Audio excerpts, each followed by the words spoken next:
Hello, everyone. We're going to let you trickle in for a while because we just heard that you've had quite an interesting session. Let's take a minute or two to for you guys to trickle in, get some water, whatever that you need, and then we'll get started.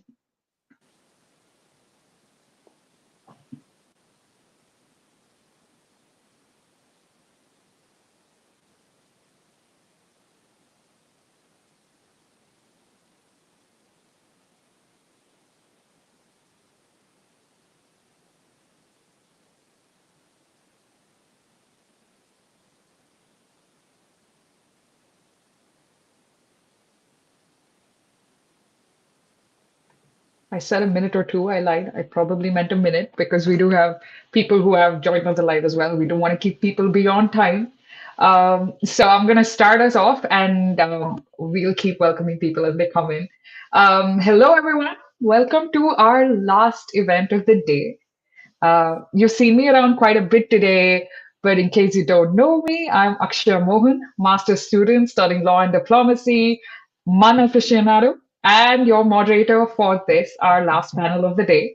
Um, if you're here from opening, kudos to you for powering through. This has been 5 hours. It has been difficult, but it has also been so intriguing. I hope and I hope you've got some coffee, but not for this panel, for the slew of panels coming tomorrow. This panel, you won't need coffee because we have a massive, exciting session lined up with Hannah. Um, Hannah, just to introduce Dr. Hannah Birkencoder briefly, she's an assistant professor of international law at the Instituto Tecnológico. I'm sorry if I do butcher this, Hannah, but Autónomo de Mexico, with expertise in the law of international organizations, public international law, and constitutional theory. She holds a doctorate in law, summa cum laude, from the Humboldt University in Berlin, and a German-French master's degree from the University of Cologne in Paris. She also has conducted a postdoctoral research at ITAM, where she is from, NYU, School of Law, and Humboldt University again. Her research explores the intersection and the overlaps between different areas of international law.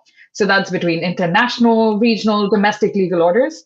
And her further research interests include human rights and constitutional theory. So, of course, we invited Hannah to lead us through our rule of law session. I'm going to pass the floor to you, Hannah, and just for everyone to know how this session is going to go. Hannah's going to give us a presentation on the topic of the rule of law and just an introduction into how it's manifesting itself in the UN right now before we ask her some questions on the matter. Hannah, floor's all yours. Thank you so much. I hope that everyone can hear me well. And thank you so much, Akshaya, for this really very flattering introduction. I should maybe add that I'm extremely happy to be here with you today at the MUNers Across Borders Summit because I used to do Model UN for quite some time. So actually just yesterday, I did a guest lecture with a MUN club in California via Zoom as well. And so I did I did Model UN for about 10 years throughout my education, really. So I started as a senior in high school, and then I ended as a staff member when I passed the bar exam in Germany. So really, this has been a crucial factor in all of my legal education. And I want to say, if it hadn't been for Model United Nations, I'm pretty sure I wouldn't be where I am today. So good on you for networking across borders, for doing Model UN. I think it's an incredibly powerful tool to connect with people, to see opportunities, and to get to learn about the UN, of course. So what I want to do today is to talk a little bit briefly about the rule of law and the UN's role in upholding it. But really, I want to hear from you and from your question. I want to hear your questions, your comments, your thoughts on the matter. So I hope to be keeping this presentation rather brief. So today, the rule of law is often considered to be a fundament for the United Nations. You can see that, for example, in an important report by Kofi Annan, the late Kofi Annan, who was Secretary General for 2 periods in the 2000s, starting in the late 90s and then throughout the 2000s, who said the rule of law is a concept at the very heart of the organization's mission. This is in a report to the Security Council of 2004. In 2012, the General Assembly adopted a declaration on the rule of law at the national and international levels.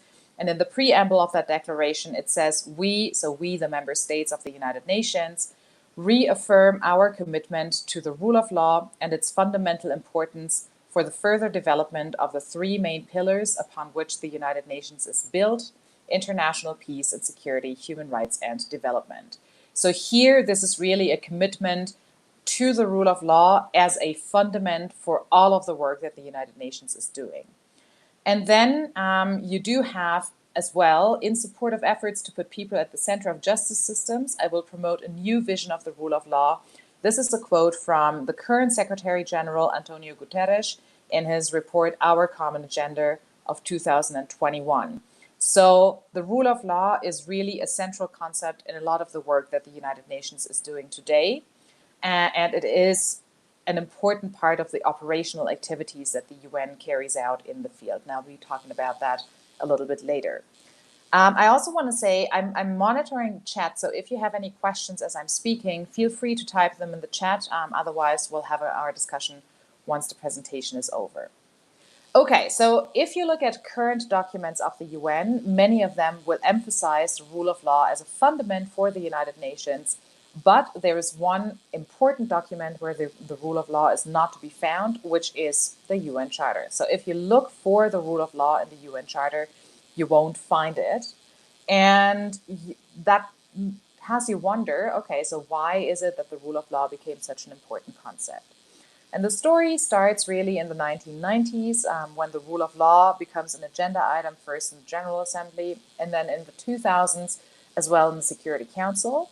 And in 2004, Kofi Annan issued this report to the Security Council in a thematic debate where he defined the rule of law. So he said, for the United Nations system, the rule of law is a principle of governance in which all persons, institutions, and entities, public and private, including the state itself, are accountable to laws that are publicly promulgated, equally enforced, and independently adjudicated, and which are consistent with international human rights norms and standards.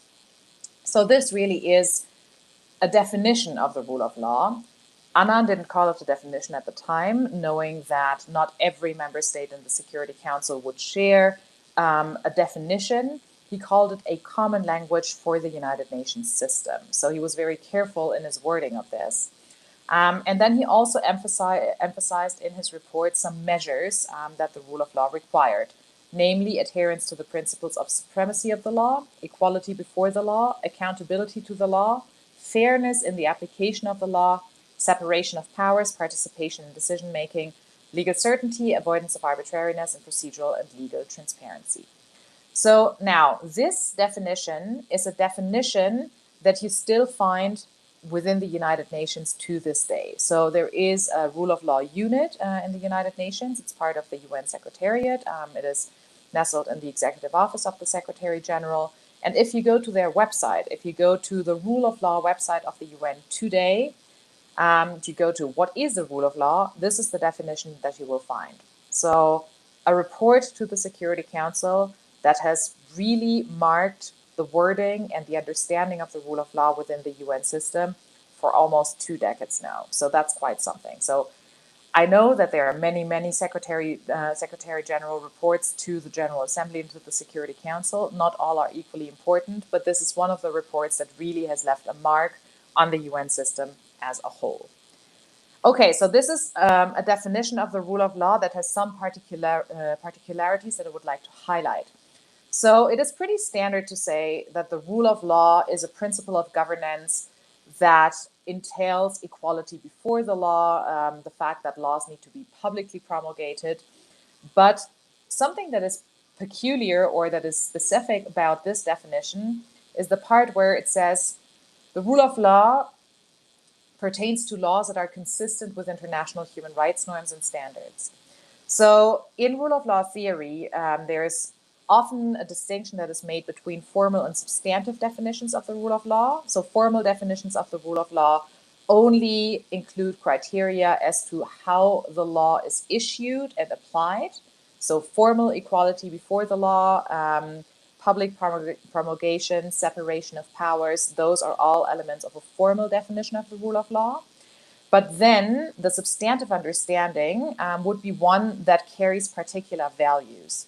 And this definition that Annan gives is a substantive definition of the rule of law. Some people would also say a thick definition of the rule of law, which includes consistency with international human rights norms and standards. So this means that for all the laws that Annan is talking about when it comes to the rule of law, he requires that these laws should be consistent with international human rights norms and standards. Also, another equally substantive element of the rule of law that you find in this definition is this idea of fairness in the application of the law. So he doesn't say there should only be formal equality, so everyone should in principle be able to access legal institutions. No, he speaks about fairness in the application of the law. And that's a tricky concept in the sense that fairness is going to depend to some degree from your vantage point, right? Okay, so in a nutshell, a substantive definition of the rule of law that takes international human rights norms and standards to the core of the definition. And another thing that I would like to mention is the kind of context in which Annan writes this report for the Security Council. So this report comes at a time in 2004 when peacekeeping has transformed tremendously.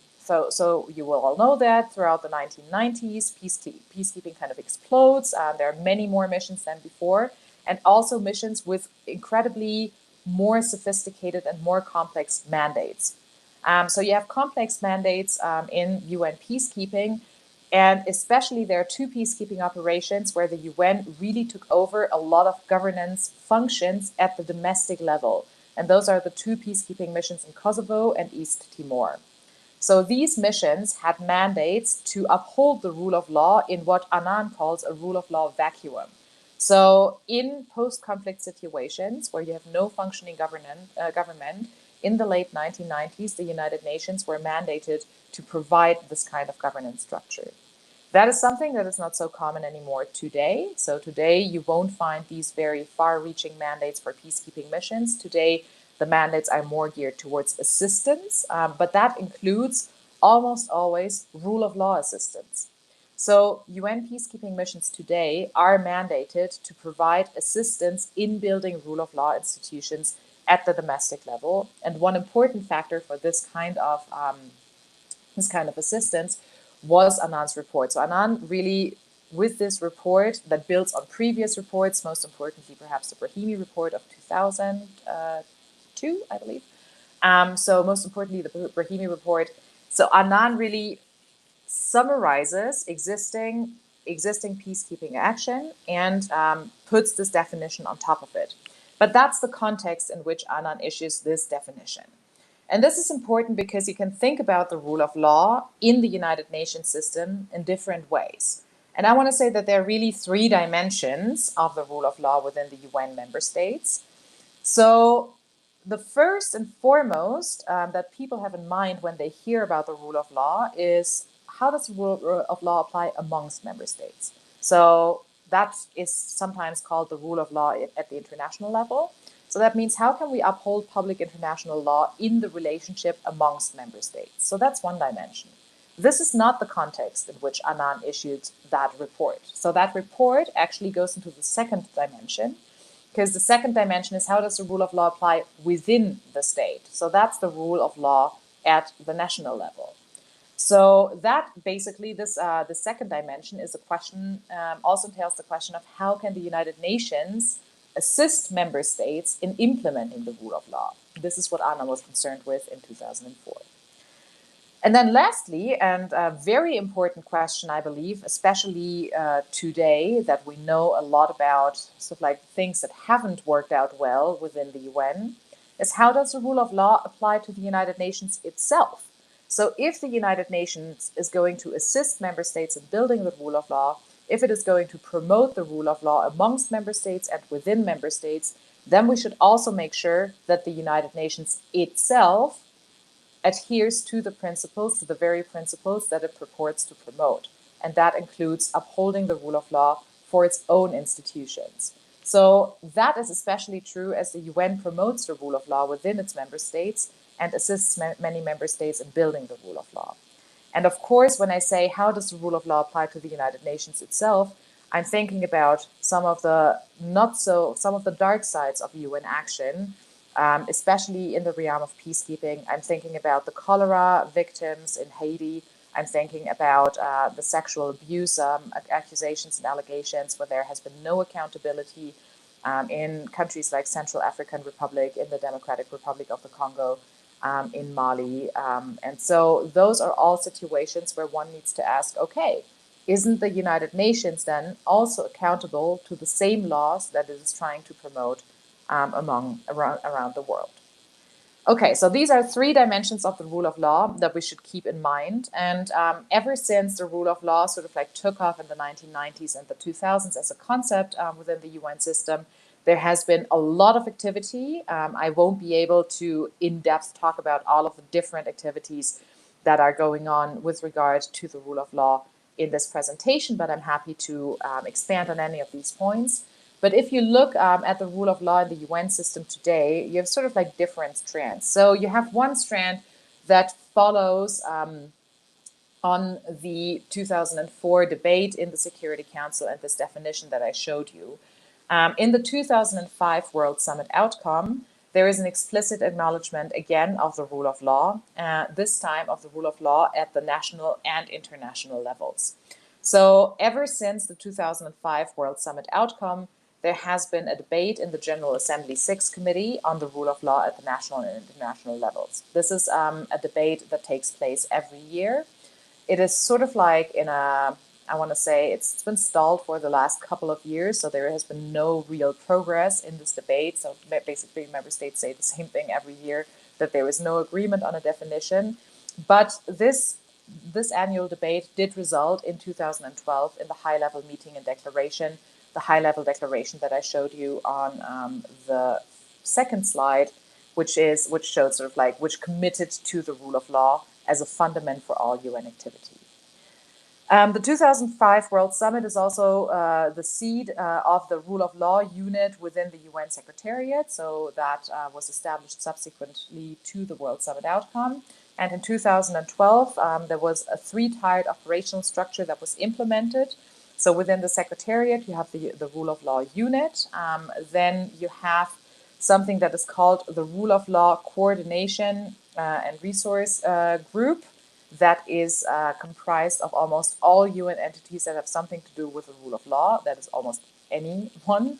Then there is the global focal point. The global focal point is nestled within the Department of Peace Affairs. And the global focal point acts sort of like as a vehicle to translate action at the headquarters to action in the field. So it serves as a vertical kind of link between headquarters level and operational level. And then lastly, you have country offices.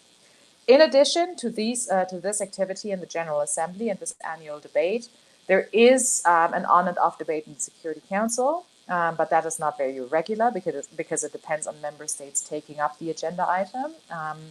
Then in the Human Rights Council, there is a regular debate. Since 2015, there is a so-called multi-stakeholder forum on human rights, democracy, and the rule of law. And this multi-stakeholder forum is an important forum to bringing together actors who work at the country level, NGOs, non-state actors, and regional organizations within a UN forum. And then lastly, the rule of law was taken up in the 2030 agenda. As you know, SDG 16 deals with inclusive peace and justice. And there is one target, SDG 16.3, that addresses the rule of law, again, at the national and international levels, and that builds sort of on the GA6 discussions. The interesting point about SDG 16.3 is that if you look at the negotiation history, the original idea was to have a goal dedicated to the rule of law. So there was more ambition to put the rule of law at sort of like a higher level, but there was pushback from a number of member states, and ultimately the rule of law as a concept was demoted, so to speak, to target level. So it's not in the headline of any of the goals. It is only at target level that we find the rule of law. Okay, so how does rule of law play out as an operational activity? So I already mentioned the global focal point for the rule of law that was put into place in 2012. And you can see here on this slide which UN entities are part of the global focal point for the rule of law. So the partners include the UN Office on Drugs and Crimes, the UN Department of Peace Affairs, UN Women, the United Nations High Commissioner for Human Rights, UNOPS, UNHCR, UNDP, and field services. Okay, so those are the partner organizations that take place in this rule of law global focal point. And the idea is that if you have a need at country level for an expert, let's say, on the rule of law and gender equality, then through the global focal point, you can quickly second an expert from UN Women that works at headquarters level to the field. So it's really an idea of strengthening the ties between headquarters and the field and the coordination of expertise. And it relies heavily on voluntary cooperation. So this is a mechanism that is not directly supervised by member states, but it really relies on voluntary cooperation with member states at the national and subnational levels.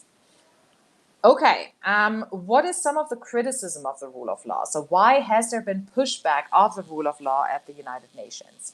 So as I said, there has been no consent amongst member states with regard to the rule of law. And this is something that has been prevalent since the early 2000s, since the first thematic debates in the Security Council, where some states emphasized the rule of law at the international level and that the Secretariat should focus on that, whereas other states emphasized that without adhering to the rule of law domestically, there could be no rule of law internationally.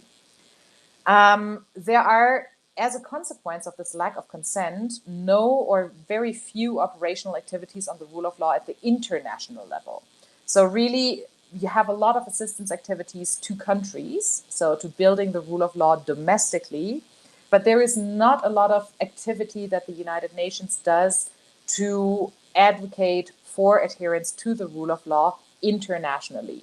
And that is also because there is no central enforcement mechanism of public international law, as you will all know. At the national level, rule of law assistance activities are highly dependent on a specific country context. So there are some contexts in which rule of law assistance has been quite successful, has been quite successfully implemented. I'm thinking, for example, of Liberia. That is one of the countries where rule of law assistance has worked out more or less. But then there have also been tremendous failures. So a relatively strong rule of law assistance mandate was given to MONUSCO in Congo, and we cannot say that these efforts have led to the building of the rule of law in large parts of the Democratic Republic of the Congo. And then the last criticism that has been leveled against the very notion of the rule of law is that this notion of the rule of law is really deeply anchored in Western constitutional tradition and is therefore not a useful notion to be applied in contexts that are culturally very different and that build on a different kind of legal tradition. And this is why there has been lately a shift towards rather sustaining peace as a leading concept. So now the rule of law is no longer considered to be a goal in and of itself, but rather a means towards achieving sustained peace and towards sustaining peace. And the focus within SDG 16, including SDG 16.3, has been a focus of access to justice, so providing access to justice. But obviously, if you want to provide access to justice, you have to provide legal institutions, because otherwise, what kind of access to justice are you going to provide? All right, so with this, my presentation is coming to an end. And I thank you very much for being here, for your attention. I am very happy to hear your questions. I'm going to read the comments that already popped up in the chat. And with that, I hand over to you, Akshaya. Thank you. Thank you, Hannah. This is an amazing presentation, and we will share the email that Hannah's put there with any of our participants who want to get in touch with her otherwise as well. But I'll get straight into a question that I have. But until then, guys, feel free to populate the chat, put up your hand. You know the question process. So, Hannah, let's go back right back to your second slide. You did tell us that it's interesting because the rule of law is missing from the UN Charter. And I feel like it's almost glaring how missing it is from the UN Charter. And I think what I want to ask you is, what message do you think this signals to the international forum? Because for me, it worries me that maybe it's sidetracked because it's not there in the charter. And do you believe that that's the message that it signals, or is there actually a positive message? So I think if you want to understand why it's not in the charter, you actually have to look to the negotiation history of the charter. So the charter is obviously notoriously difficult to amend, and so the fact that it is not in the UN Charter right now does not say that if member states were negotiating this instrument today, they wouldn't put it in. But if you look into why they didn't put it in 1945, it's actually relatively clear. So in 1945 there was in fact a debate on how legalistic these United Nations should be. And the great powers, so the permanent five members of the Security Council that were instrumental in shaping the UN Charter in the way it looks today, actually emphasized that the League of Nations, the predecessor of the UN, had been overly formalistic, overly legalistic, and that had really contributed to its failure. And so there was an appetite for creating a primarily political institution. And in that sense, the UN Charter, it's not a coincidence that the rule of law is absent from the UN Charter. So there was, in fact, there was even an amendment to, I think, Article 1 or 2, so one of the really fundamental, I think Article 1, by Australia that wanted to include the rule of law. And an Australian colleague told me that this is very likely due to an Australian activist who was seeing that if you didn't emphasize formal equality, which is part of the rule of law, then it would be very tough for smaller member states to really be considered equal and on an equal footing. And he believed that it was due to this activist that Australia proposed this amendment. So this is something that you cannot really know from the conference proceedings, but that sounds to me like a plausible theory.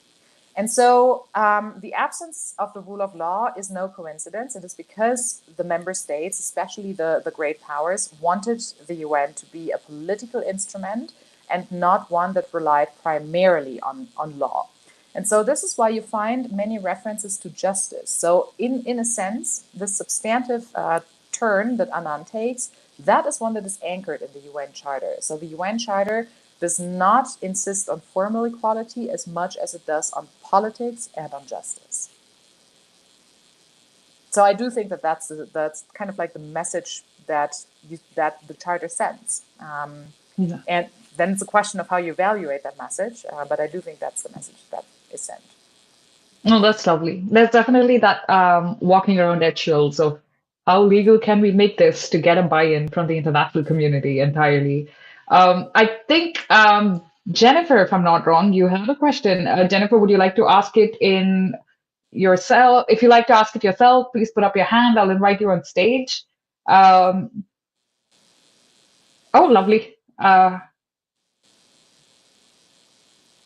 Jennifer. Go for it. Okay. I'm in my cute little St. Patrick's Day. Hello, happy St. Patrick's Day. I've already taught earlier today.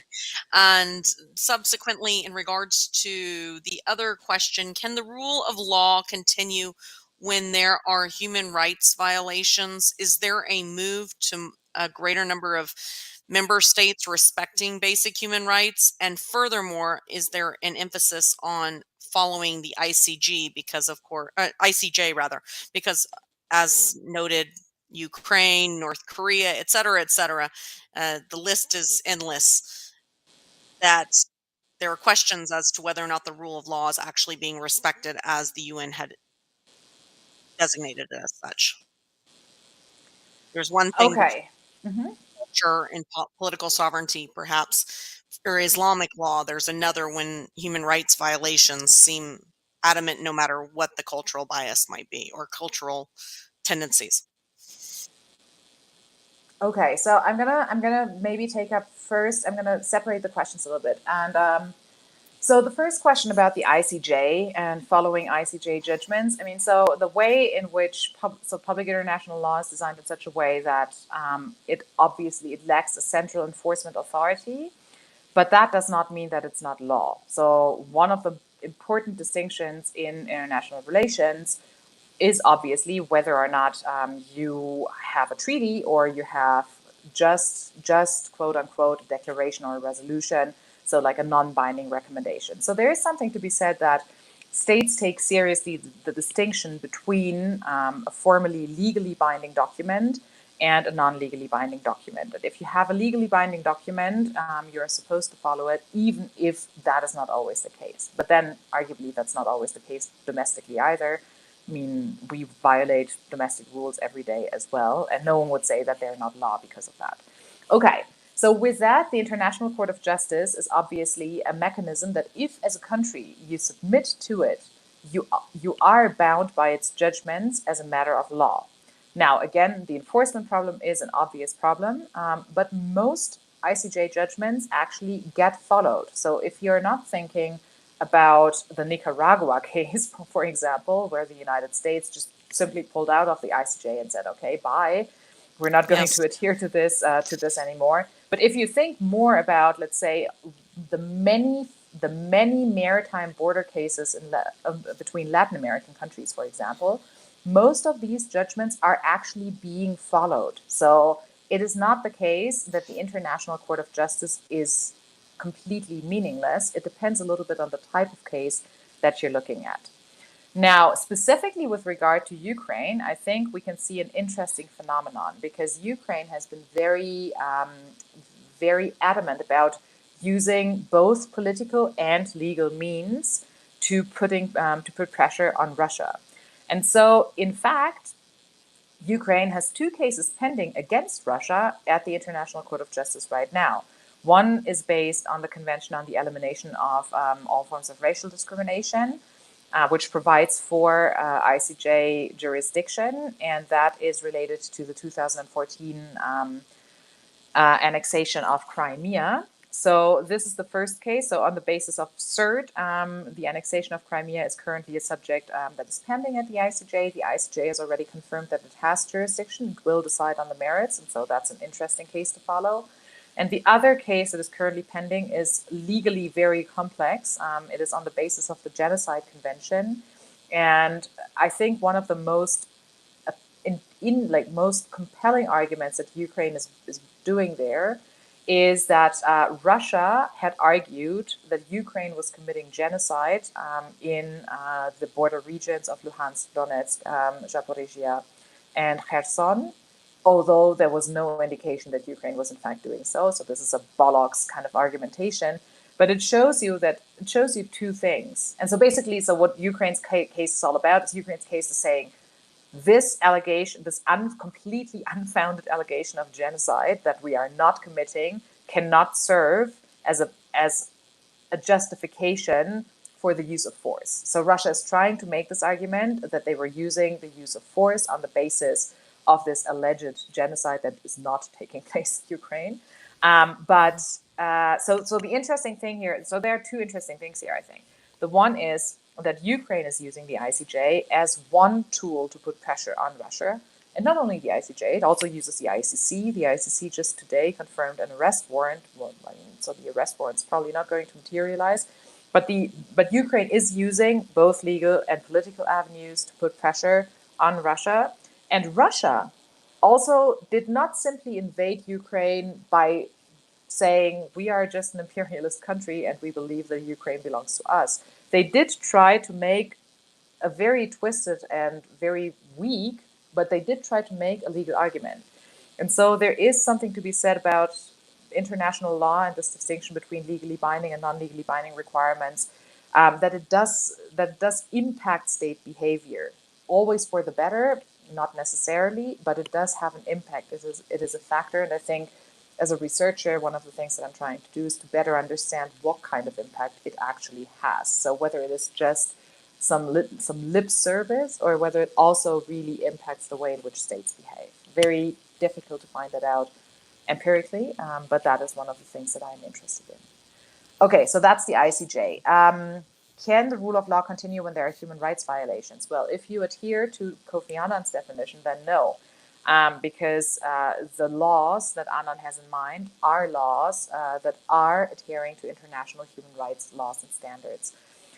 There is a somewhat abstract theoretical discussion whether there is a value to law, even if the law is manifestly unjust. There are some people who claim that even if you have manifestly unjust law, it is still better than to have complete anarchy and no predictive value at all. So, but that's a difficult argument to make, and I would say in practice today, when we talk about the rule of law, we almost always have in mind a substantive understanding of the rule of law that respects fundamental rights. And then there is a question to be had, and this is my answer to your third question about which human rights are we talking about. And I would tend to believe that there is some kind of fundamental core of human rights that is indeed universal. And then what becomes culturally specific is how, beyond this very core of human rights, you balance different rights against one another, how you evaluate specific values attached to specific rights. And that can be culturally specific. And I think any good rule of law assistance ought to respect these cultural specificities. But I think at the very core, there is an idea inherent in human rights that respects the dignity of the person, that has a notion of legal equality, that has a notion that every person has a right to life and to some measure of fundamental freedom and self-determination. And I do think that that is a core that is non-negotiable and that should not be culturally, and that is not culturally specific. All right. Yes. Thank you very much. Wow, that was a heavy question indeed, because I have so many questions that have come up from that question. Thank you, Hannah, for answering that, and thank you, Jennifer, for bringing that up. I think, Hannah, I'm going to hone in on a part of that question and just take that a bit further. This question about, can the rule of law function when there are human rights violations going on? This is interesting because we've seen this from an external point of view looking into states. But what happens when it's UN actors themselves who have engaged in that, or at least agents of the UN, say, because we don't mean someone, we don't mean the Secretary General, but we've heard reports of peacekeeping officers who have engaged uh, in some human rights violations. That's quite unfortunate. So I think, how does the UN hold them accountable? Because we have found that in quite some situations, especially Haiti, the UN has been unwilling to accept responsibility. So, how do we hold them accountable, and how does the UN maintain its legitimacy as a propagator of the rule of law when it's not able to hold its own agents accountable? Yeah, I think that that is a serious problem, and I honestly believe that the way in which the UN as an organization as a whole handled Haiti was terrible. Was really a big undermining of its own legitimacy. And so I think I want to make one thing clear: if a country has adopted human rights standards, so if the law is includes human rights standards, if your legal system includes human rights standards, if human rights are violated, the rule of law is also violated. Because one of the fundamental ideas of the rule of law is that if you have legal standards, you need to apply them equally to all and always. So the idea here is that if your legal system includes human rights, if you are committed to human rights, once you violate human rights, you also violate the rule of law. So in that sense, there can be no rule of law in a legal order that commits to human rights. So in that sense, I want to say, so just to clarify basically my answer to the previous question. The question about Haiti and peacekeeping, and I think it extends further. I mean, I think it extends to a lot of cases in African countries where there have been allegations of sexual abuse, of the abuse of minors specifically, that are really atrocious. The fact that the UN has not been able to implement a meaningful access to justice within the UN system itself is a gross failure of the UN. And I do think there is a problem in promoting the rule of law when you don't adhere to it itself, because then that undermines one of the fundamental principles of the rule of law, which is that the law should be applied equally to all, and that includes, of course, the United Nations itself. And so if that is true, if it includes the United Nations itself, then what the United Nations needs to do is it needs to use its existing means to the best of its extent. So the UN Secretariat often shields behind lack of member state will. But I think in the case of Haiti, that was not true. So there was a complaint filed, and the Office of Legal Affairs could have taken on this complaint. And so I do think that the UN Secretariat, in that sense, ought to be more courageous. I understand that that might lead to backlashes in terms of funding for the UN. So that's a huge problem, because member states can always cut off funding, and that would cause serious problems for the work of the UN. But that should not be an excuse to not using the available mechanisms to the best extent possible. And in the concrete case of any peacekeeping operation member that is under the direct supervision of the UN, giving access to justice to victims who have been affected by these people.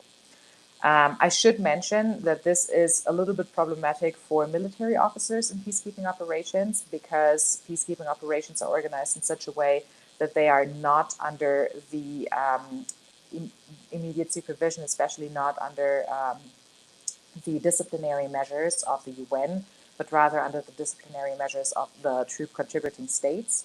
And so here then the UN ought to put into place mechanisms in which it assists the states to provide measures of accountability. Thank you, Hannah. That's absolutely intriguing. And it's quite insightful as well to understand that sometimes it's the UN hiding behind the fact that there are no mechanisms. Sometimes it's the fact that there really are no mechanisms, and it's unfortunate because the victims of these particular violations, they don't want that reason. They just want Yeah. vindication, and instead, what they've been met with is, oh, there are no mechanisms, or I'm sorry, the states don't want to stay involved. So it is quite unfortunate. Um, I'm going to talk about now, I think talking about the will of member states to accept just that idea of rule of law. And when you mentioned earlier that human rights, if it's a part of a state's constitution, then by violating it, they're violating the rule of law. I think with that itself has become a controversial topic, because in that essence, the rule of law, human rights in quite some places, is considered to be a Western notion. It's considered to be something that's enforced upon states that are not willing to accept it because they have their own cultural laws that were brought up. I know said that there are some universal human rights, but then for the others, I think it's been in an effort to resist what they call Western neo-imperialism.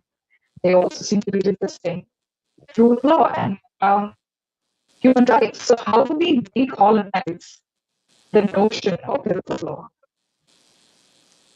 I think I understood the question. I'm not sure whether you can hear me well, because you were a little bit cut off, and I'm not sure whether it's your connection or mine.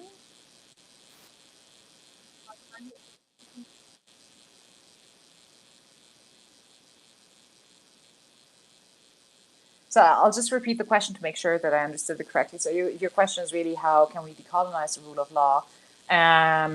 And I think by not assuming that the rule of law means the same everywhere. So the rule of law amongst Western states, there are considerable differences. If you look at the rule of law for instance, in Germany, it entails some kind of constitutional review that in France did not exist for a long time. And so in that sense, the rule of law, even amongst Western states, is not the same. Okay. So in that sense, what I think would be a means of sort of like decolonizing it is stripping it to its bare minimum. So what is the very core, and the same with human rights. So human rights don't have to be the same in every country. You don't have to accord the same measures of all of the freedoms in all of the countries. But as someone was putting it in the chat, there are some fundamental core values that I think are always wrong. Genocide is always wrong. I don't think that there's anything culturally specific about it.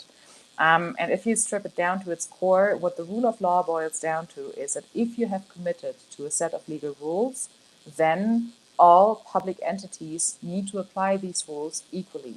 And you need to put into place mechanisms that ensure that if the laws that are in place are not applied equally, these people, the actors who don't apply the law, who dismiss the law, are being held accountable.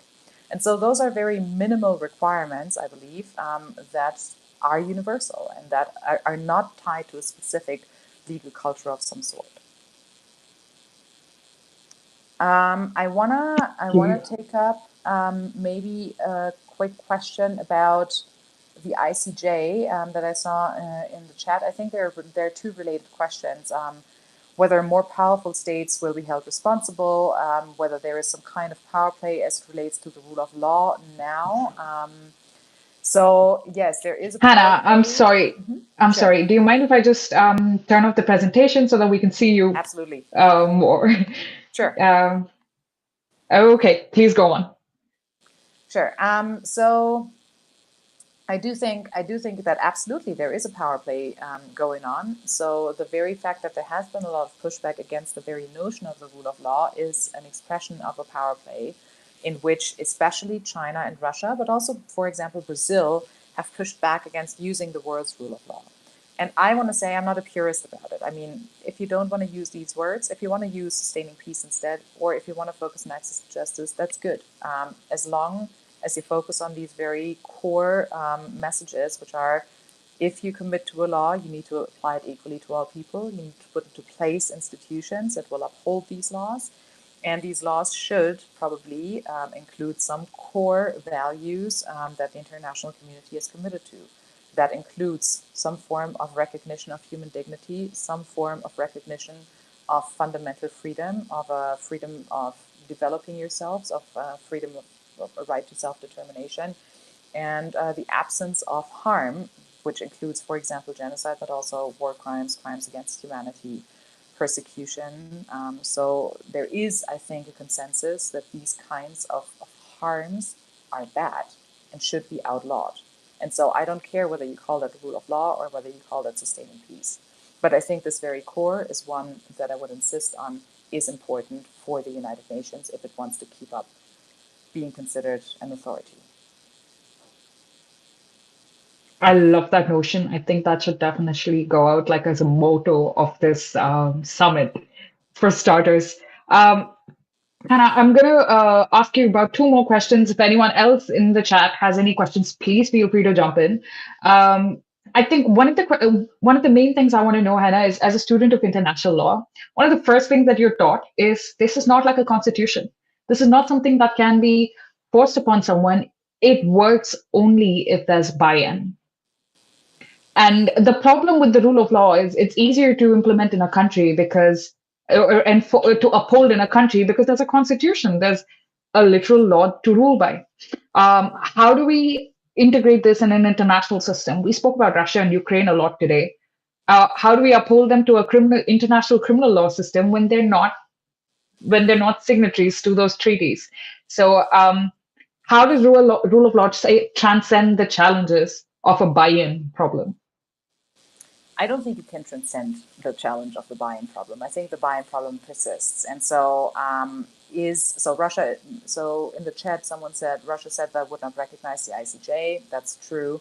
Again, this ICC arrest warrant, is Putin gonna care? Well, no, he's just not gonna travel to countries where he would be arrested. They still hold veto power in the Security Council. That's correct. So all of these are fundamental problems. I would want to say that this, to some extent, we do have this problem at the domestic level as well.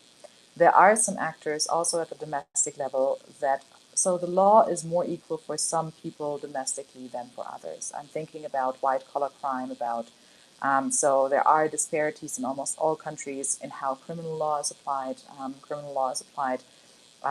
overwhelmingly to not so affluent people. If you're very affluent, you have other means, and the law applies somewhat differently to you. So that's a rule of law problem that exists for all law, not only international law. But then, of course, in international law, it's more pronounced because you have a decentralized order. So you have some form of order, but it is decentralized. And so I think the rule of law does not transcend the buy-in problem. The buy-in problem is real, it exists. And so the only chance that we have is forging coalitions, strengthening the institutions that are bound to specific legal rules, forging coalitions to change the laws. So, for example, there is this initiative by Liechtenstein in the General Assembly about the veto power in the Security Council. There have been several attempts at arguing that in cases in which one of the veto powers is implied, the veto power should not be used, or in cases in which we have serious violations of human rights, where we have genocide or genocide-like